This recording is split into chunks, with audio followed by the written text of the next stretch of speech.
এটা ঠিক মদনমোহন মন্দিরের মতো দেখতে লাগে। আসলে এটা মদনমোহন মন্দির না। নতুন আর কি রথ তৈরি করতেছে। অনেক দাদাগুলো আর কি অনেক কষ্ট করতেছে। অনেক মানে রাত দিন আর কি খাটতেছে এই আর কি। সো গাইস, আশা করি সবাই ভালো আছে। তো আজকে আমরা আর কি দেবদার মানে ধাম যাই কি বৈকুণ্ঠপুরে আর কি যাচ্ছি, দেবদার আর কি ধামে যাচ্ছি। ওখানে আর কি যাচ্ছি প্রথমবার সাইকেল করে যাচ্ছি, এই সাইকেলটা নিয়ে যাচ্ছি। এখন আমি আছি কালীগঞ্জ বাজারে। তো এখান থেকে এখন রওনা দিচ্ছি বৈকুণ্ঠপুর আর কি যাচ্ছি, মানে এখান কোচবিহার থেকে একদম ছেড়ে একদম সিদ্ধেশ্বর আর বানেশ্বরের ওই দিকে আর কি বৈকুণ্ঠপুর আর কি মন্দিরটা বাজার আর কি 2:26। আমরা 2:26 আর কি কালীগঞ্জ বাজার থেকে বেরিয়ে পড়লাম। এখন আমরা আর কি বালিয়ামারির উদ্দেশ্যে আমরা রওনা দিচ্ছি। আর রাস্তাটা ভীষণ ভালো হয়েছে আর কি, আরও মানে ঠিকঠাক করতেছে রাস্তাটা। নিয়ে বেরিয়ে পড়লাম বৈকুণ্ঠপুর, মানে বানেশ্বরের ওই দিকে আর কি আশেপাশে আর কি বৈকুণ্ঠপুর মন্দির। তো আমরা ওখানে যাচ্ছি বৈকুণ্ঠপুরে আর দেবধাম দামোদর আর কি ধাম, ওখানে যাচ্ছি। যে কতক্ষণ লাগে আর কি বৈকুণ্ঠপুর আর কি ধাম, মানে এখান থেকে প্রায় 28-30 কিলোমিটার হবে আর কি বৈকুণ্ঠপুর। তো আমরা ওখানে যাচ্ছি। আর এখন করে আর কি মানে সকালবেলা করে একদম মানে সময় পাই না, মানে দোকান ডক্টর যে কল্যাণ ডক্টর যে আছে সেই দোকানে আমি কাজ করি। ওই ডক্টরের আর কি বসন্ত উঠছিল ফক্স আর কি, তার জন্য আর কি কিছুদিন মানে আসতে পারবে না, প্রায় 10-15 দিন বা এক সপ্তাহের মতো আসতে পারবে না।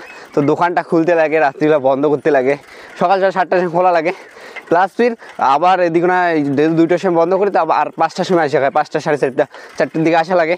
আসার পরে বন্ধ করা লাগে 10টা-11টার দিকে, ওই জন্য মানে হয়ই না। তো ওই জন্য আর কি আজকে 2টো বের হলাম।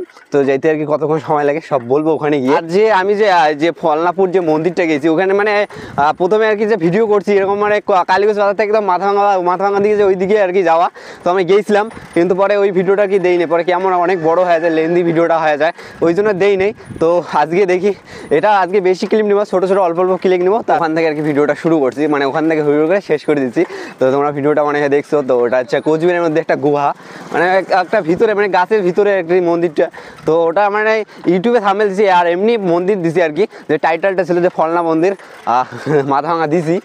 তো আর আজকে যাচ্ছি বৈকুণ্ঠপুর দামোদর, মানে দামোদর আর কি ধামে যাচ্ছি। আর আমরা আজকে আর কি কালজানি রোড দিয়ে যাবো, মানে এই দিক দিয়ে গিয়ে আর কি বাবুরার চকচকা দিয়ে গিয়ে সরাসরি আর কি কালজানি রোড ধরবো। রোড থেকে ওই দিক দিয়ে একটু অল্পটা ভিতরে ঢোকা লাগে, ভিতরে ঢোকার তারপরে ওই যে বৈকুণ্ঠপুর আর কি দামোদর আর কি ধাম বা মন্দির বলতে পারো। তো আমরা ওখানেই যাচ্ছি। আর কাছে আজকে বেশি একটা মানে দেখাবো না, এইদিকে আর কি সুটকাবাড়ি বাজারে চলে এসলাম, বালিমারি ছেড়ে এসেছি বা সামনে যে সুটকাবাড়ি বাজার। তো আজকে মানে যেগুলো করে বিখ্যাত ওগুলো করে জায়গা দেখাবো, আর বাদ বাকি একটা দেখাবো না। এরপরে আমরা টাপুরহাট তোমাদেরকে দেখাবো, তারপরে আর কি ঘুঘুমারি দেখাবো। মানে তোমরা তো জানোই আমাদের বালিয়ামারি থেকে কোচবিহার হচ্ছে 17 কিলোমিটার যাইতে লাগবে। তারপরে ওই দিক দিয়ে তোমাদের ভিডিও করে দেখাবো কোন কোন জায়গা দিয়ে যাইতে লাগে বৈকুণ্ঠপুর দেবদার আর কি ধামে। আর তোমরা হয়তো মানে নাম শুনছো যে বৈকুণ্ঠপুর যে একটা জায়গা আছে কোচবিহারে, কিন্তু আসলে কেউ যাও না আর কি। তো আজকে আমরা যাচ্ছি বৈকুণ্ঠপুর আর কি দামোদর আর কি ধামে যাচ্ছি। এই যে আমরা সুটকাবাড়ি একদম পেরিয়ে আসলাম, এই সামনে হচ্ছে আমাদের কলাবাড়ি ঘাট, তারপরে হচ্ছে টাপুরহাট, রায়পাড়া টাপুরহাট। আমরা চলে আসলাম টাপুরহাট বাজারে, এটা হচ্ছে টাপুরহাট আর কি মোড়। চলে আসলাম ঘুঘুমারিতে। এখন ঘুঘুমারিতে একদম ব্রিজ পার হয়ে আর কি তারপরে হচ্ছে হরিণ চওড়া, তারপরে আমরা যাবো। ফাইনালি আমরা আর কি ব্রিজে আছি। এখন আমরা ব্রিজ থেকে এখন আমরা সিধে আমরা গন্তব্যস্থলে যাব। তো আজকে মনে হয় না বৈকুণ্ঠপুর যাইতে পাবো, কারণ পরিস্থিতি খুবই খারাপ। আর আমরা এখন যাচ্ছি মানে এখানে একটা কালী মন্দির আছে, তো কালী মন্দিরটা গিয়ে তারপর আমরা যাবো হনুমান মন্দির আর কি। কোচবিহার ব্রিজ থেকে আমরা এখন রবীন্দ্রনগর দিয়ে যাব, ওখানে একটা কালী মন্দির আছে, ওই কালী মন্দিরে আমরা এখন যাব। তো এই যে এর সামনে হচ্ছে হরিণ চওড়া, তারপরে আমরা পাবো চাকির মোড়, নেতাজি স্কোয়ার, মাথাভাঙা রোড। আমরা এই দিক দিয়ে আর কি যাবো আমরা। তো চাকরির মোড়ে ঠিক আছে একটু আগেই এই রাস্তাটাই যেতে লাগবে। গাড়ি গাইজ পার হয়ে যায় না, চাকরির মোড়ে যে ইসেটা আছে ঠিক সামনে এই যে রাস্তাটা যেতে লাগবে, এটা 3 রোড। যদি এখন যাইতেছি আমরা চলে এসেছি আর কি রবীন্দ্রনগর আর কি কালী মন্দিরে চলে এসেছি। এটা একটা বিখ্যাত একটা কোচবিহারের মধ্যে। এটা ঠিক মদনমোহন মন্দিরের মতো দেখতে লাগে। আসলে এটা মদনমোহন মন্দির না, আসলে এটা কোচবিহারের রবীন্দ্রনগর কালী মন্দির। ভীষণ সুন্দর, তোমরা এখানে আসতে পারো। এই জায়গাটা হচ্ছে নিউ টাউন যে গার্ল স্কুল আছে ঠিক একটা সুন্দর একটা রাস্তা আছে, ওই রাস্তা থেকে 2 কিলোমিটার পরেই আর কি এই মন্দিরটা। আমি ডেসক্রিপশনে লিঙ্ক দিয়ে দেবো। এই মন্দিরটা অবশ্যই তোমরা আসো, খুবই একটা সুন্দর একটা জায়গা, অনেক বিখ্যাত কালী মন্দিরটি। তোমরা এখানে আসো, আর খুবই ভালো লাগতেছে আমাকে। আর তোমাদেরকে কীরকম লাগলো অবশ্যই তোমরা কমেন্ট করে জানাবেন। আর এটা কোচবিহারের মধ্যে একটা হিডেন প্লেসে আছে এই কালী মন্দির, রবীন্দ্রনগর কালী মন্দির। তোমরা এখানে আসো, খুবই ভালো জায়গা একটা, এখানে আসো। কোচবিহারের মধ্যে আরও তোমাদেরকে আরও 96টা জায়গা তোমাদেরকে দেখাবো। আর তোমরা কমেন্ট করে অবশ্যই জানাবেন যে এই মন্দিরটা আগে কোনো দিন দেখছেন বা দেখেন নাই, তো অবশ্যই তোমার কমেন্ট করে জানাবে এটা মন্দিরটা কীরকম। ক্যালকুলেশনটা দিয়ে দেবো ওই মন্দিরটা কোথায় আছে, আর এত সুন্দর আর কি নকশা, মানে কি বলবো। আর আচ্ছা ঠিক আছে, যে সামনে এসে নিউটাউন গার্লস স্কুল, তার সিধে যে রাস্তাটা এই দিক দিয়ে গিয়েই আর কি 2 কিলোমিটার গিয়েই ওই মন্দিরটা, রবীন্দ্রনগর কালী মন্দির। তো তোমরা অবশ্যই এখানে আসো, খুবই সুন্দর একটা মন্দির।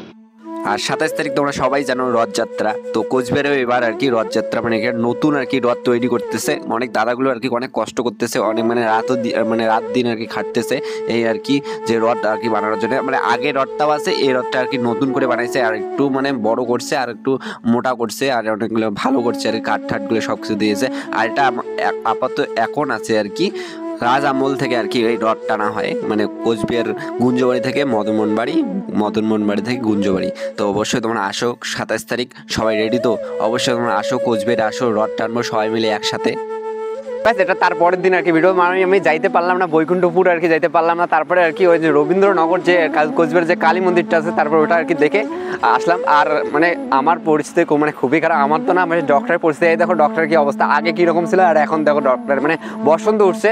তো দোকান করতে লাগে 7টার সময় আর কি, দোকানে আসা লাগে 7টা থেকে, এবার যাই মানে বন্ধ করি 2টার সময়, 2টা থেকে ফির আবার যাই ওখানে গাওটা ধোয়ার পরে, ফির আবার 5টার সময় এখানে বাজারে আসি আবার ফির 10টা 11টার সময় আর কি এখান থেকে যাই, যে দোকান থেকে আর কি মেডিসিন যে শপ আছে আমাদের, ওই শপটা থেকে তারপরে আমরা বাড়ি যাই।